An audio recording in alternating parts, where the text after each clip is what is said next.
បងបងចាខ្ញុំមានលក់ microphone គ្រូបរិញ្ញាណាបងបងចាហើយមានពីរពណ៌នៅក្នុង stock នេះ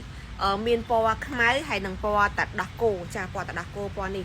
ហើយសម្រាប់លោកគ្រូចាសាស្ត្រាចារ្យឬក៏កាយគាត់យកទៅនិយាយអីណាហើយត្រូវតែម្ដងព្រោះនេះស្រាលទេណាអញ្ចឹងតពួកនឹងចកេះឬក៏ស្ពាយអត់ធ្ងន់ស្មាយទេ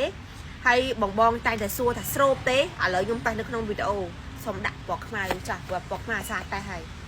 សូមដាក់ពណ៌តាដោះគោនេះម្ដងបើនេះណាហើយសម្រាប់អត្ថប្រយោជន៍ប្រើបាន memory ហើយនឹងរុនកាសណាវីដេអូវាកាត់ទៅរៀលហ្មង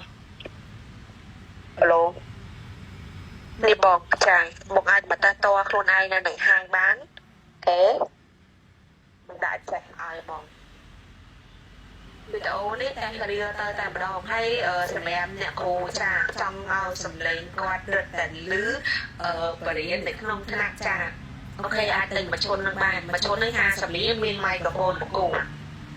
អាចនិយាយឆ្លងឆ្លើយបានចាលោកគ្រូអ្នកគ្រូចង់ដាក់មកកអាវក៏បានចាកអាវនេះស្រួលបានចង្អាតបានហើយបងបងជួយមកទៀតអាម៉ៃហ្នឹងស្រួលបាន1ម៉ែត្រពីម៉ៃនេះមក speaker បាន20ម៉ែត្រចាអត់បានលៀតសតហ្មងអាហ្នឹងអត់បានចា20ម៉ែត្រឯចាហើយមានម៉ែត្រកូនគូចាគេណាបើស្រួលថាស្រួលច្បាស់ទេបងអាចមើលនៅក្នុងវីដេអូនោះបានខ្ញុំអត់មាន